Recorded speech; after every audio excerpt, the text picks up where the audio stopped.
call to order the regular meeting, first meeting of 2024 of the Larkspur Parks and Recreation Commission.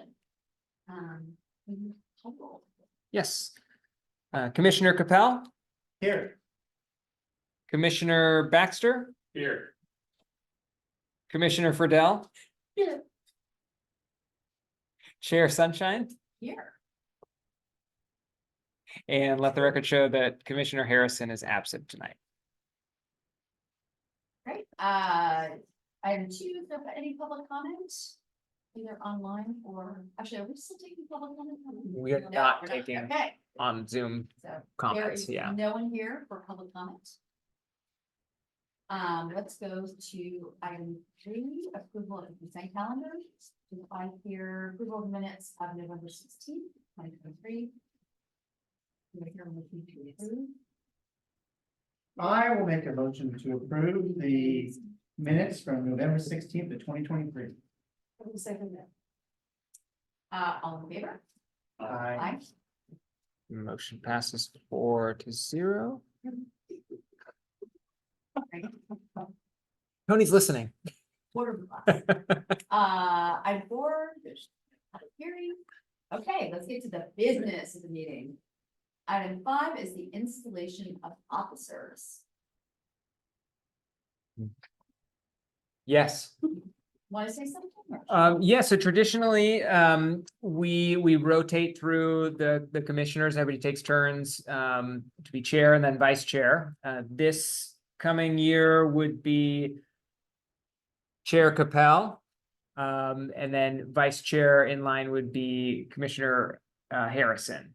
So if somebody wants to make a motion to do that, or they're up for discussion, you can. Are there any nominations on the floor? Anyone? Bueller? Bueller. Thanks for reading the reports. I would make a motion that we nominate Commissioner Capel as chair and Commissioner Harrison as vice chair. I will second that. Can you vote? Yes. All in favor? Aye. Say aye. Motion passes 4-0. Get out of my chair. And I pass over the gavel. All the power, all the glory to you. Thank you. yep, I've got a switch. Thank you for serving as vice chair. So, very dramatic announcement. We'll watch the recording later. Thank you for serving as vice chair. So, Thank you, Commissioner Sunshine, for your last year of dedication and hard work and your fine leadership as chair. I am happy to take over for 2024, halfway through this meeting here. And let's move right along to item 5.2, which is the parks update. And Rita will be leading that discussion. Seamless transition. there you go. It should be, right? All right, good evening. Not here, Chair Capel You have yourself. and Commissioners Baxter, Sunshine, and Friedel. I'm Rita Shaw, Public Works Department Administrative Analyst 2, and I'm here to give you Parks update for this meeting. So starting off with, how do I do this? Just- I'll do this, okay? Want to switch? No. So public docks, yay. The one at Marin Road Club is open. So bring your kayaks, get on the water. Yee. And then Bonaire Landing, it's almost done, except for right at the concrete pathway where it meets the gangway. The railing is not in, so it's a little, there's a bit of a trip hazard or a fall hazard there that Julian would like to, the Public Works Director would like to have completed. It is taped off, but it does seem to be regularly used by the public.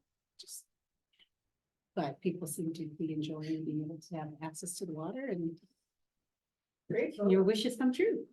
You asked me many years ago about, So we've had these epic thing tides. yes, yeah. recently.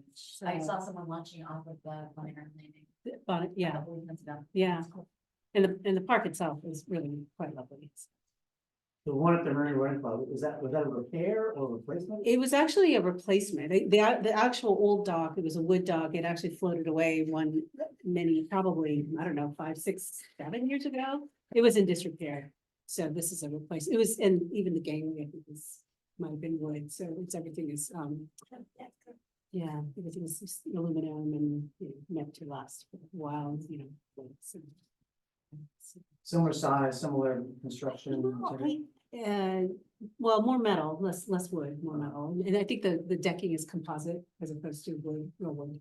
I think it's about the same size. I'm not 100% sure. How long did permitting process take? Well, it's actually related to the Bon Air mitigation, or is related to the Bon Air bridge replacement project. So this was an offsite mitigation, meaning that we had to do some environmental mitigation, basically, and so that was part of it. So that project, with all, that includes the new dog park, the docks, the tidal marsh, which we'll talk about. But those were all probably, they started going into planning. It's probably like 10 years in the making. Yeah, so it's all related to the bridge project, even though feels second, it's part of it in the bridge. Any questions on any of that? Well, I don't know if it's a specific about the park, but Nick, I'm wondering if the kayak rental, the lockers are. We had talked about that. I'm still looking into it. The contracts that the companies offer are pretty weak as far as liability. So city attorney's initial glances have been a pretty strong no. And what is the concept? I had been looking into, we've been approached by a kayak rental company that offers kind of like a bike share type program where they have lockers with kayaks and life vests and paddles in a locker with electronic locks, and you have an app that you download. You put a deposit down and pay an hourly rate to rent a kayak, and these companies have their kayaks on public land next to public docks, so that the idea is that it's easy for people to access, so they're not loading up a kayak in their car and driving it, and that anybody with a phone can basically access a kayak. So the idea is not quite dead yet, but I need a lot of work on the contract and shedding liability. That's a great idea. Yeah, Just a thank you. great example of the innovative thinking. Thank you. And then the attorneys come in. Wah, wah, wah. Okay. And speaking of mitigation, so this was another mitigation project related to the bottom replacement, bridge replacement project. So where the old park used to be sort of behind the community gardens, the project had been planned to be a tidal marsh restoration project. And so when the excavation started, it was discovered that the old Piper Parks, it used to be an old landfill. The debris actually came all the way out into this area, which was not known before. So at that point, the county environmental health department had to be notified, and then there's now trying to figure out what is actually how to deal with that. So for now, it's just been, the earth has been covered again, and we just need to, Julian is in the process of figuring out if we can still continue with that project, but it's going to be additional costs. So exploring new ideas, so that may become a restoration project. Is it solid landfill? It's about the same as the rest of the park. So it's a lot of organic debris and things like lots of old tires. I mean, I think that's the stuff that remains after, I don't know, 75 years, I think it's even 100 years. So it's a lot of wood and just like I said, a lot of tires, pieces of metal, corroded metal. So it's considered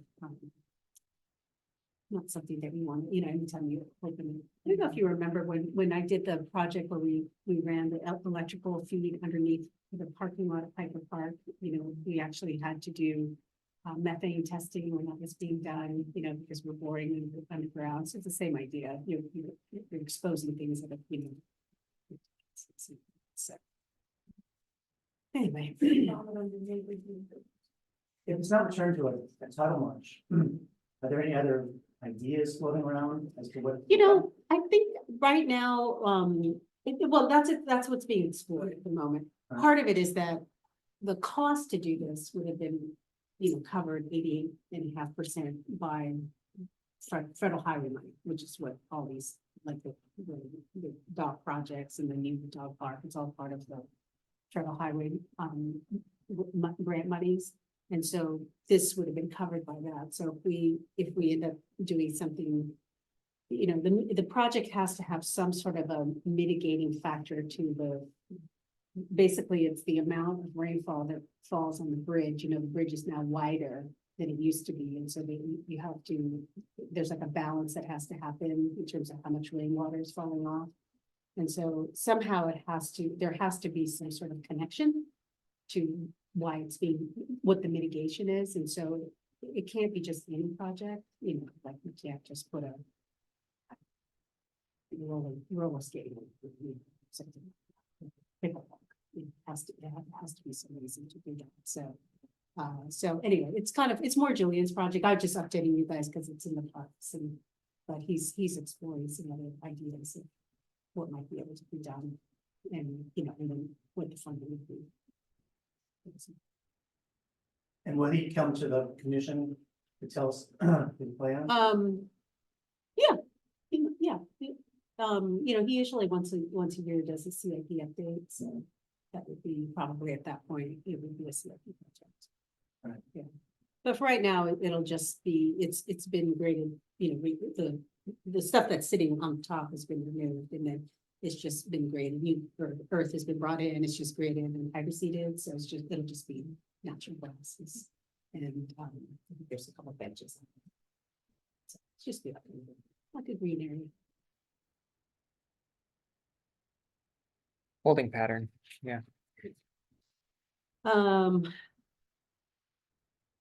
So this is just a little leftover from the marsh restoration project there were actually 3 interpretive panels and this was the only one that made it in because the rest of it had talked about restoration of the marsh, so it didn't make sense to put it in. So this one just says life in the estuary and just has little information about each of different birds and sharks and stingrays and what have you. So that's what's there now.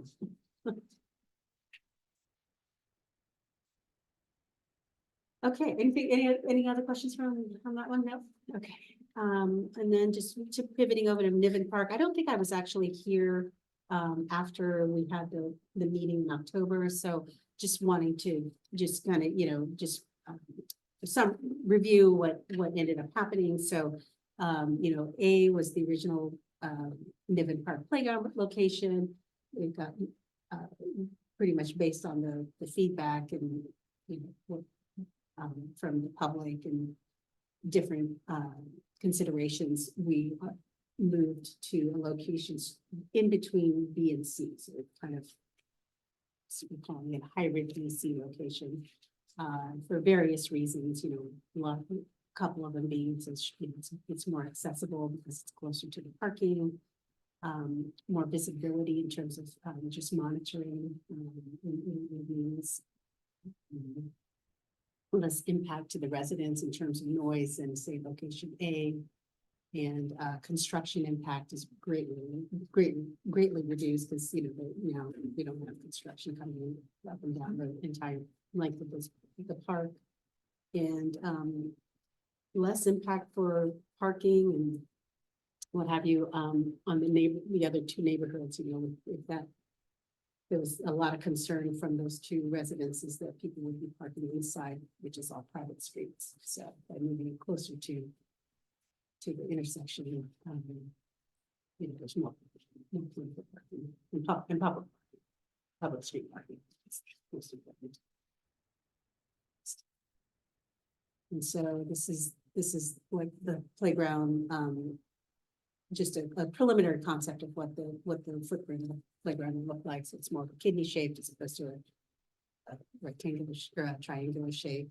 All the same elements, the same play equipment, the idea of it being a nature discovery, landscaped gardens would be still there, just reconfigured differently. So we'll definitely keep the overall size approximately the same, around 5,300 square feet. And yeah, working currently with the landscape architect to, you know, on details of how we want things to look and where to place things. And also the contractor is on board, so I've been working with him in terms of, you know, getting things ordered, including materials and whatnot. So it's starting to buzz along. We're kind of in the pre-construction phase, which is fun and exciting. So hopefully we can break ground in about April. And to be completed by the summertime? Yeah, I think we're maybe like a 3-month, probably like a 3-month window. Yeah. So I think by spring or by fall. Any other questions? I think that's my update, so. I have a question on the Niven Park project. When you guys expand the amenities of a park, do you guys have to do like traffic impact studies or anything like that to show like, or not really? Not really. So there's, you know, those type of things are usually triggered by CEQA. Okay. And so there's several clauses in CEQA. So this particular case, it's already an existing use. So if we were putting in something different, yeah, it would be, you know, it would be a different situation. But you know, it is a playground, and there's already a playground there, and plus it's a park, so it's within a use of so it's actually, you know, auxiliary or ancillary use. So under CEQA, it would be exempt. Right. So yeah, but yes, for sure, if it was, you know, we were putting in, I don't know, a library there, you know, that might be that might trigger traffic studies. Great, thank you. Sure. Any other questions? Yeah, thank you as always. Thank you, Vita. Okay. Let's move on to item number 6, the director's will report. Scott Wilson. Excellent. Thank you, Chair Capel. A few things for you tonight. The new garden season started in January, so we have 70 plots out there, and this year 7 of them have turned over. So we're reaching into the wait list right now and pulling people off the wait list. This current group is the group that signed up for the wait list during when COVID was just happening. So we're talking March, April of 2020, that these current waitlisters have been on the list for. So it'll be interesting to see how many are still interested in the garden, because it has been a long wait. So we will see shortly. And speaking of Piper Park, if you guys go out there in the last couple days, you'll notice that there are a bunch of new red signs. The new red signs are about asking people to please keep their dogs on leash. We've had numerous complaints, many complaints over the years. And so this is with the building of the new dog park. And we have a code enforcement officer that also works, splits time between San Anselmo and Larkspur, doing both parking duty and park duty. So right now, the cadet will issue a warning and put you in the system if you're caught with a dog off leash. And then if you get caught again, that's when you get your first ticket for that. So it is not super popular right now. So we've gotten a lot of complaints about it, about cracking down on dogs. And the fact is that we hear both of it. You know, we have people that have told us they don't like bringing their kids to the playground because there's dogs running around, there's poop on the fields. So this is not coming out of nowhere, and is not a new issue to specifically Piper Park. The unfortunate part of this is that it coincides with closure of the new dog park to try and save the turf that is in right now. The rains mixed with use have done some damage to the central part of the large dog park. We left the small dog park open for a few days, and then that started to get a little bit trashed too. People started to bring their larger dogs in there. And so we're really seeing the effects of dogs on the grass in the mud. So right now it's closed. As it dries out, we'll be opening it again. And we use these opportunities when they're closed to try and do a little reseeding when that's happening. So most people are understanding of that when we tell them, but it's poor timing with the signs going up and enforcement kind of ramping up. So a lot of frustration right now around dogs in the park. So you may hear that at some point. Please feel free to ask me any questions about that too, or to send people my way if you do get asked about it. Other than that, basketball season, CYO season is underway.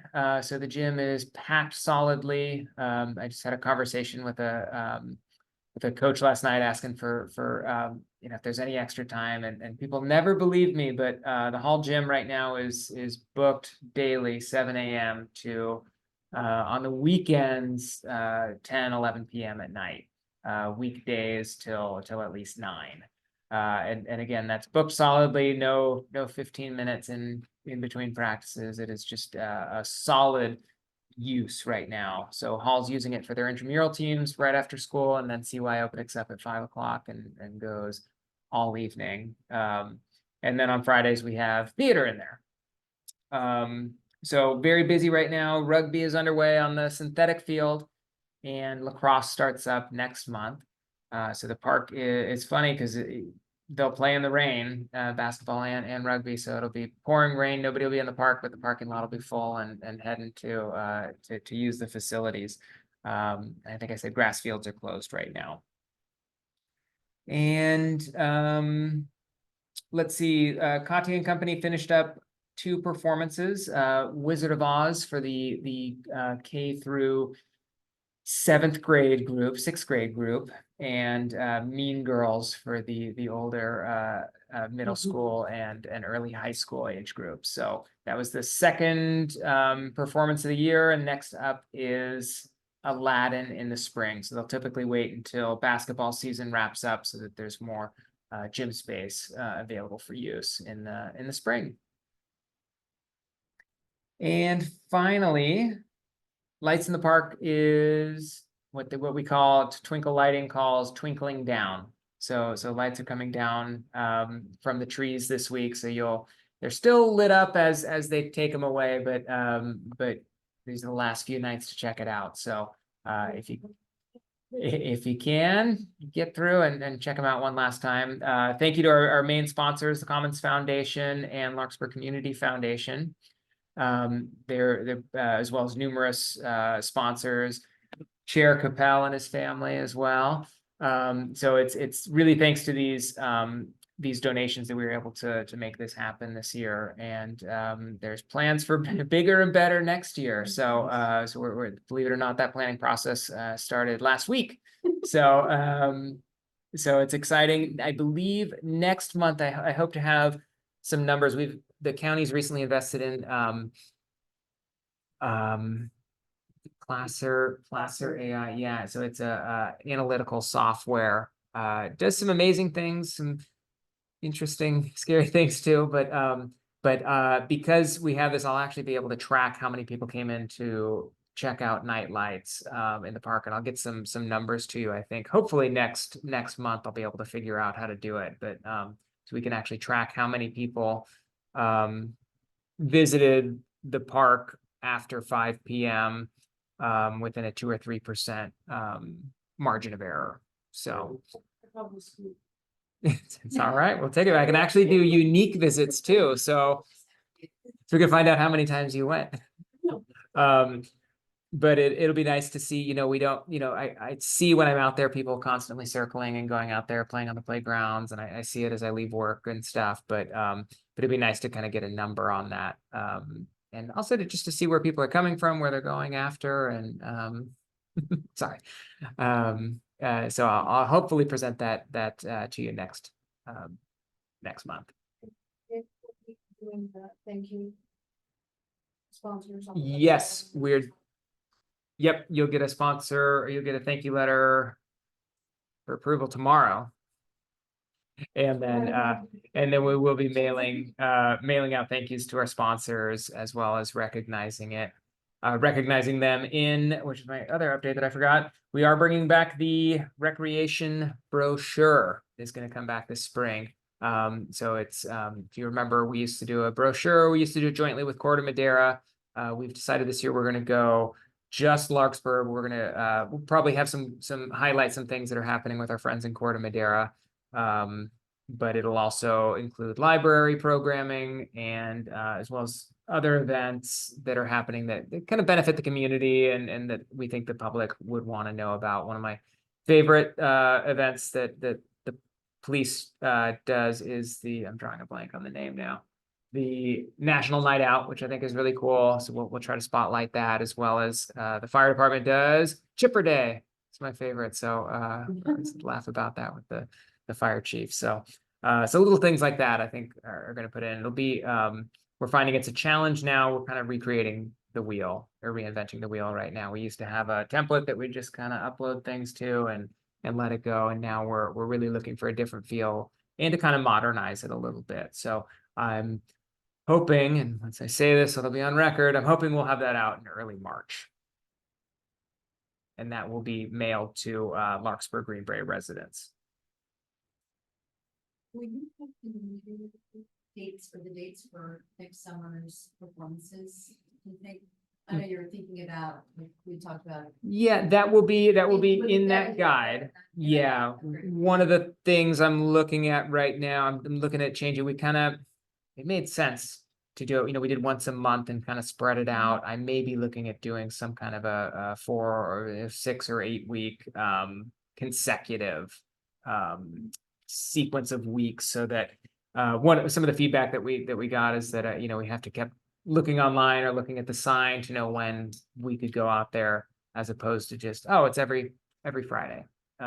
So that's something that I'm going to be looking at. I haven't fully committed to that model yet, but that's something that I'm looking at.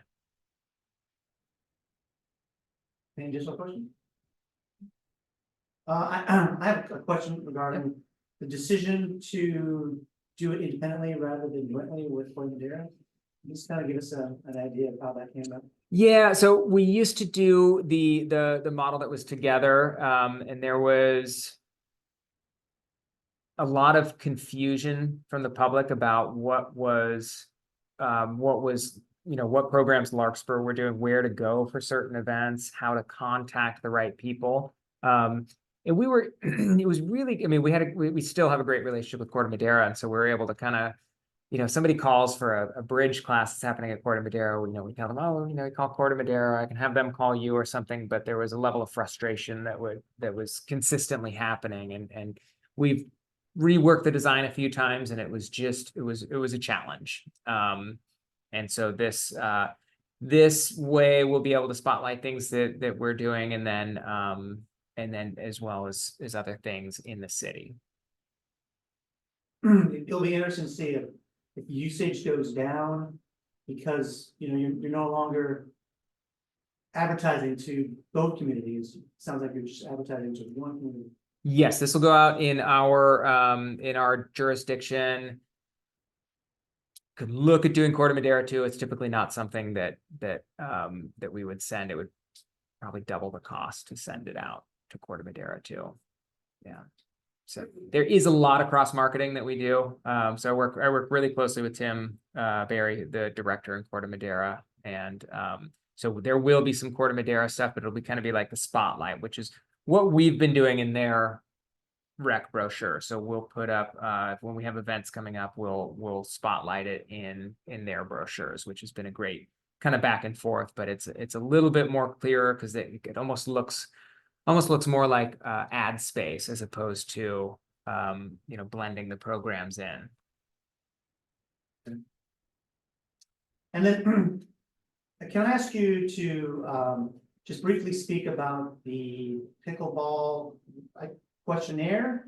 Just in case someone at home is watching or someone actually reads the report, can you just give a plug so that we can get people to? Yes, thank you. Thank you for reminding me of that. Yes, so the tennis court, the pickleball and tennis court survey just went out last week.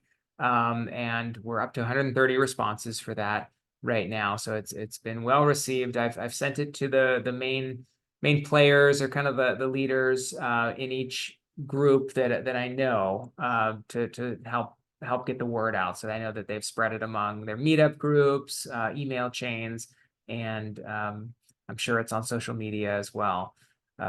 So we've gotten a great response. Let's post it at the courts right now. But what we're doing is looking for people's feedback about what we should do with the courts there. Right now, there's 4 tennis courts. Tennis court number 3 is lined with 4 pickleball courts and has 4 nets. What we're regularly seeing in the afternoons is that a ton of people are showing up for pickleball during open pickleball play, which is Monday through Friday 2 to essentially dark. And the lines are getting long, and when there has been instances where there's a dozen or more people that are waiting to play. So you'll have doubles games going. So you'll have 16 people playing on one court, and then you'll have potentially another dozen or up to 20 I've heard that are waiting to rotate onto the court. And so the ask from the pickleball community is to stripe court number 4 with additional lines. So another 4 pickleball, which would make 8 total courts. The tennis community is not as on board with that. So that is due to a lot of match plays and the confusing lines. I think there's 2 big issues. One is the noise associated with pickleball. Doesn't always mesh well with tennis. And then another that I'm drawing a blank on right now. It's the rotational nature of pickleball, where if you were going to wait your turn, if you were a tennis player that were going to wait your turn on a tennis court, you would wait for the folks ahead of you to finish, and then you would get on. With pickleball, because there would be multiple courts going at one time, you'd have to wait for essentially everybody to finish their game while simultaneously not allowing other folks to come on and use the empty courts to start a match that will delay your game. So the only real way around that is to really program to really fine tune the schedule, which we do have and is a possibility. So right now, as I said, I think open pickleball is 2 p.m. to dark Monday through Friday, and that's time where that court is used for pickleball, not for tennis. And then there are times where we have dedicated lessons and tennis matches that are happening on the other courts, including court 3, where it's being used solely for tennis. So you can't go on and play pickleball at that time. So depending on what happens next month, we would look at really fine tuning that schedule to reflect the community's needs. And can you remind us the survey is open until sometime in early February? February 9th, I believe, is the Friday before our meeting. So that'll give me time to compile the data and get you the info. Yeah, Thank you. thank you. If there's no further questions for, Nick, let's move on to the director's report. I'm sorry, we're gonna move on to the commissioner's reports. Does anyone have, anything on their mind or anything to think about? I can update you on your comments. Please. So, after 4 months process, I would say the RFQ and the RFP went out and 3 businesses were selected as the top winners. And, the city worked with them on scoring and they worked with representatives from the commons on questionnaires and design and what it would look like. And, keep in mind, this contract is a design build. If you know what that means that you get what you design. There's not a lot of change orders. They're saying we can do this for this amount. So Alton was chosen at the December city council meeting. There were a couple of call outs from the public. But it was a unanimous vote to go with that contractor. And it's a contractor architect combination. And I have to tell you that I've been working on that project now, this version of a library project for 3 years. From the very inception of, this sounds like a good idea, why don't we try it one last time? And third time's a charm. And I was sitting in the gallery when the gavel went down on me and spoke for that, and I should cry. Like, we literally got there. Dan and Julian and the city are working with Alton right now, reviewing the contract. That's what the council vote was, to give Dan permission to negotiate a final contract. And so they're working their way through that. And it's like a really nice step to have. We have a long way to go. We're still looking to raise $1 million to support the 11-ish million that's there, to upgrade the landscaping. Part of the contract will include that, but this is so there can, if there's a fountain or if there's a garden or whatever that looks like, that the city will have more money. So we're still fundraising $1 million on the second level capital campaign to do that. But that was a really nice step forward. Like, there's a contractor in place who will break ground on that project. So it was really nice to see. And it was a great night. It was, there was a couple of comments, a couple of call outs from some, constituents, but nothing terribly negative. And I think everyone's just happy to finally see that project move on. How much longer will the fundraising campaign be going on? What's the position? Well, until we get $1 million, I would imagine. Until they, like I said, that's for the final landscaping, so that we've got a long way to go. They don't have a final contract, and then there'll be the scheduling, and then, and that land is pretty well prepped. There's some infrastructure already there, and there's stuff brought right to the left, and so some of that has already happened.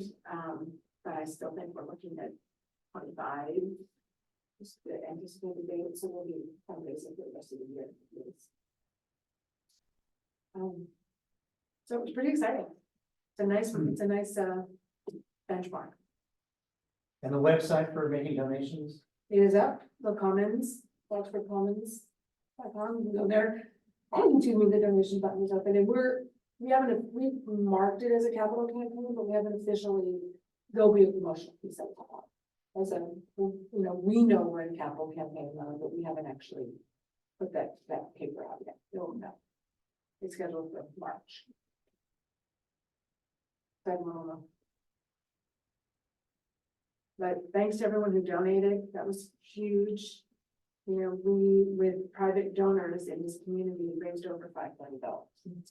And then the statewide grant came in and matching, and then there's $1 million from the county. And we're still getting donations, so. Yeah. Any questions? What a great way to end 2023. Yeah. Thanks for that update. I think we're pretty much done with tonight's meeting. I will entertain a motion to adjourn.